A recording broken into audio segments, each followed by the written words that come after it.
Hello students, I am Suman Sharma and I welcome you all to my channel Holistic English and Science. आज student हम एक और poem करेंगे which is fire and ice and जो आपकी first flight book का एक second poem है and this poem is written by Robert Frost. So हम थोड़ी सी इंट्रोडक्शन कर लेते हैं इस पोम के बारे में. एक्चुअली जो this poem is actually very short yet very meaningful. It contains a deep message as well as a strong warning for mankind. Actually इस poem में it deals with two theories, या आप कह सकते हैं कि दो तरह के ideas हैं, दो तरह के school of thoughts हैं. इसमें एक थ्योरी कहती है कि वर्ड डिस्ट्रॉय होगा, वर्ड एंड होगा ड्यू टू फायर, एंड दूसरी थ्योरी कहती है कि world would end due to ice. तो ये दोनों ही जो व्यूज़ हैं या दोनों ही जो पॉसिबिलिटीज़ हैं ये कंट्राडिक्टरी हैं, दोनों कंट्रास्टिंग व्यूज़ लेकर आ रही हैं. अब जो फायर एंड आइस है इस सिम्बॉलिकली पोइट ने यूज़ किया है. अब फायर सिंबल्स ऑफ जैसे हम कहते हैं ना कि फायर है एंड जो आइस है ये सिंबॉलिकली पोइट ने एसोसिएट किया है विद डिफरेंट ह्यूमन इमोशंस के साथ. तो इन दोनों ही वर्ड्स की एक बहुत ही ज़्यादा सिंबॉलिक सिग्निफिकेंस है. जैसे फायर है is a symbol of violent emotions, जो इंसान के अंदर वायलेंट इमोशन या पैशंस होते हैं, लाइक एंगर गुस्सा है, ग्रीड बहुत ज़्यादा है, वायलेंस है, इनह्यूमैनिटी है, क्रुएलिटी है, ब्रुटैलिटी है. तो ये सारे जो ह्यूमन इमोशंस हैं वो बहुत ही वायलेंट है, बहुत ही डिस्ट्रक्टिव इन नेचर है. Where is ice is a symbol of cold feelings like hatred, नफरत एक दूसरे से, जेलसी, सेल्फ सेंटर्डनेस या लैक ऑफ एनी अफेक्शन, किसी के साथ प्यार नहीं है या कोई वार्मथ नहीं है, अपनापन नहीं है. तो फायर एंड आइस दोनों ही पोइट ने सिंबॉलिकली यूज किया है to represent different human emotions. लेकिन पोइट इनडायरेक्टली कह रहा है कि ये दोनों ही तरह के इमोशंस हैं, चाहे दे आर वायलेंट और दे आर कोल्ड इमोशंस, ये दोनों में ही पावर है टू डिस्ट्रॉय द वर्ल्ड. दोनों ही एक कॉज, एक कारण बनेंगे इस पूरे वर्ल्ड को एंड होने में. तो इससे इन दोनों ही इमोशंस की वजह से पीपल जो हैं, जो लोग हैं, एक दूसरे से एलियनेट हो चुके हैं, एक दूसरे से अलग हो चुके हैं, एक दूसरे को बेयर नहीं कर सकते. तो स्टूडेंट इस स्मॉल इंट्रोडक्शन के साथ let's start reading the pome. Some say the world would end in fire, some say in ice. From what I have tasted of desire, I hold with those who favor fire. तो सबसे पहले desire का meaning है strong feeling and tasted का मतलब है experience, first hand experience. तो some say का मतलब होता है कुछ लोग, some people कोई कुछ लोग हैं वो कहते हैं कि ये वर्ल्ड डिस्ट्रॉय होगा फायर की वजह से, हीट की वजह से. जैसे आपको पता है कि हमारे एनवायरनमेंट के अंदर स्कॉर्चिंग हीट रेज सन जो है वो एमिट करेगा, उसकी वजह से बहुत सा ग्लोबल वार्मिंग भी हो रही है. ग्लोबल वार्मिंग होने की वजह से जो अर्थ का कोर है वो बहुत हीट अप हो जाएगा और उसकी वजह से बहुत सारी नेचुरल कैलेमिटीज़ हो जाएंगी. जैसे वॉल्केनो रप्ट हो सकता है, अर्थक्वेक आ सकते हैं, सुनामी आ सकते हैं, and which will one day end the earth. ठीक है, तो सन जो होती है मीट करेंगी scorching rays and means world में बर्न डाउन, वर्ल्ड जो है वो जल के खत्म हो जाएगा. सम से इन आइस. अब कुछ लोग हैं, कुछ ग्रुप ऑफ पीपल हैं, वो कह रहे हैं कि वर्ल्ड एंड करेगा ड्यू टू आइस. अब आइस का मतलब क्या है कि सन जो होता है वो somehow might lose its heat, वो अपनी हीट जो स्कॉर्चिंग हीट को उसको एमिट करना बंद कर देगा. इससे जो वर्ल्ड है वो फ्रीज हो जाएगा और ख़त्म हो जाएगा. तो नेक्स्ट है from what I have tested of desire. अब आई कौन है? पोइट। पोइट ये कह रहा है कि डिजायर मतलब ये जो स्ट्रॉन्ग फीलिंग्स हैं ह्यूमंस की, चाहे कोल्ड फीलिंग्स हो, चाहे स्ट्रॉन्ग वायलेंट फीलिंग्स हैं, ये खुद उन्होंने देखी हैं, ऑब्जर्व करी हैं, उनका पर्सनल एक्सपीरियंस है, पर्सनली उनका फर्स्ट हैंड एक्सपीरियंस मिला है इनको, उन्होंने खुद जाके देखा है लोगों के अंदर ये वायलेंट इमोशंस हैं। तो I hold with those who favour fire. अब क्योंकि पोइट ने पर्सनली ऑब्जर्व किया है या उनको पर्सनली नॉलेज है कि इंसान के अंदर ये वायलेंट इमोशंस हैं, तो वो फेवर कर रहे हैं इस आइडिया को कि वर्ड अगर एंड होगा तो एंड ड्यू टू फायर ही होगा, बिकॉज इंसान के अंदर बहुत ज़्यादा जेलसी, वायलेंट पैशन जो है या वायलेंट इमोशन जो है वो ज़्यादा हैं। तो इन ये टू एलिमेंट्स जो हैं, फायर एंड आइस जो हैं, या टू डिफरेंट टाइप इमोशंस हैं, they are contrary in nature हैं, दोनों अलग हैं, though they both possess tremendous destructive power, दोनों में ही बहुत ज़्यादा टेंडेंसी है, पावर है इस वर्ड को एंड करने की। What if it had to perish twice? I think I know enough of it to say that for destruction eyes it is also great and would suffice. First of all, word meaning, perish means to die, खत्म हो जाना, destroy हो जाना, twice means 2 times. Then suffice का मतलब था sufficient और enough, काफ़ी है, काफ़ी जिसको हम इंग्लिश में बोलते हैं। तो but if it had to perish twice, अब पोइट का मतलब है यहाँ कहने का कि अगर वर्ड को 2 बार ही डिस्ट्रॉय होना है, एंड होना है, तो हर बार ये डिफरेंट फोर्स से डिस्ट्रॉय होगा। ठीक है, the poet means that if the world had to get destroyed twice, 2 times, then each time the word will destroy by absolutely different force. Next, I think I know enough of hate. अब poet feel कर रहे हैं कि जैसे आपको पता है कि वर्ड में बहुत ज़्यादा हेट्रेड है, बहुत ज़्यादा नफरत है, there is so much of hatred in the world, and ये जो इस हेट्रेड की वजह से, इस नफरत की वजह से जो ह्यूमन के नेचुरल इमोशंस हैं वो कहीं डिस्ट्रॉय हो जाएंगे।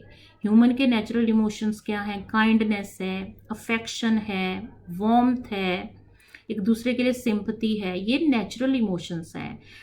तो पोइट कह रहे हैं कि अगर वर्ड में इतनी ज़्यादा ही नफरत है, इस नफरत से क्या होगा कि ह्यूमन के नेचुरल इमोशंस ख़त्म हो जाएंगे, नेचुरल इमोशन ख़त्म होंगे, ह्यूमैनिटी ख़त्म होगी, तो ये वर्ड ख़त्म हो जाएगा।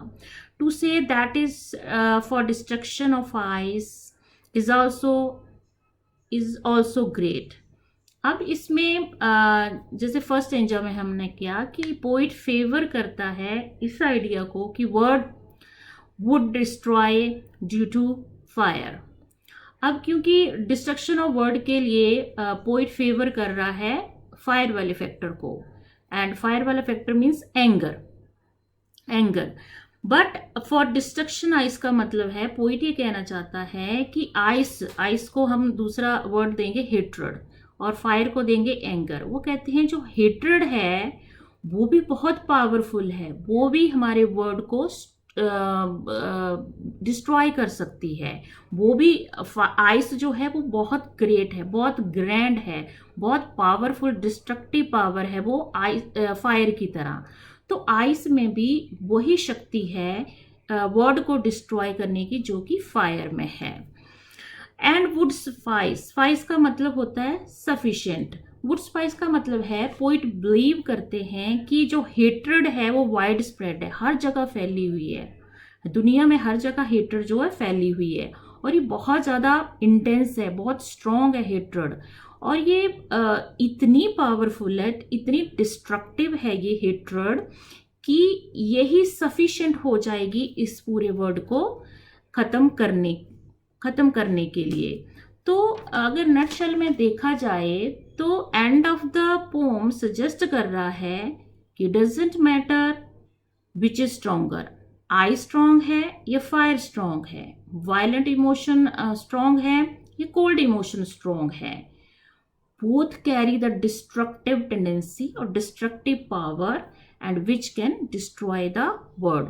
एक्चुअली इस पोइम के थ्रू जो पोइट है एक ह्यूमन के लिए एक अपील, एक रिक्वेस्ट लेकर आ रहे हैं, जो कि वार्निंग भी है कि ह्यूमन को ये जो सारी एक्सट्रीम इमोशंस हैं या फीलिंगलेस एटीट्यूड है या बिल्कुल वायलेंस है, वायलेंट इमोशंस हैं, तो अगर पोइट कह रहे हैं कि अगर इंसानों को इस वर्ल्ड में सरवाइव करना है तो इनको इन दोनों ही तरह की इमोशंस को ख़त्म करना पड़ेगा, तभी वो पीसफुली हैप्पीली इस वर्ल्ड में जी सकते।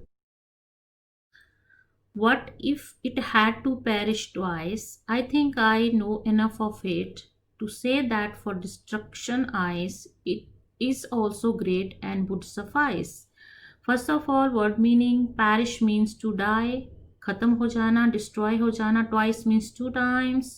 Then suffice का मतलब था sufficient और enough, काफ़ी है, काफ़ी जिसको हम इंग्लिश में बोलते हैं।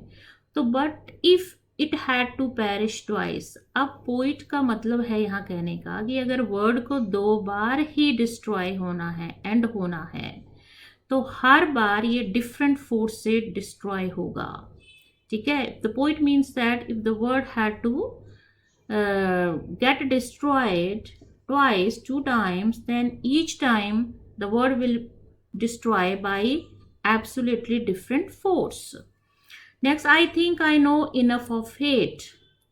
अब पोइट फील कर रहे हैं कि जैसे आपको पता है कि वर्ल्ड में बहुत ज़्यादा हेट्रेड है, बहुत ज़्यादा नफरत है, there is so much of hatred in the world, and ये जो इस हेट्रेड की वजह से, इस नफरत की वजह से जो ह्यूमन के नेचुरल इमोशंस हैं वो कहीं डिस्ट्रॉय हो जाएंगे।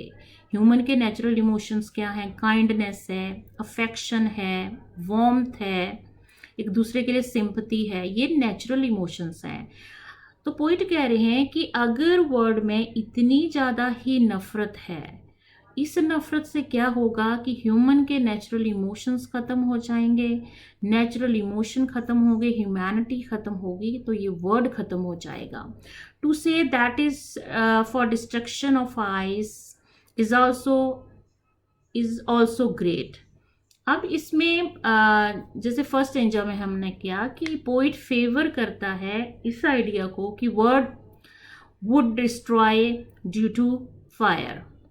अब क्योंकि डिस्ट्रक्शन ऑफ वर्ड के लिए पोइट फेवर कर रहा है फायर वाले फैक्टर को, एंड फायर वाला factor means anger. But for destruction ice का मतलब है, पोइट ये कहना चाहता है कि आइस को हम दूसरा वर्ड देंगे हेट्रेड और फायर को देंगे एंगर। वो कहते हैं जो हेट्रेड है वो भी बहुत पावरफुल है, वो भी हमारे वर्ड को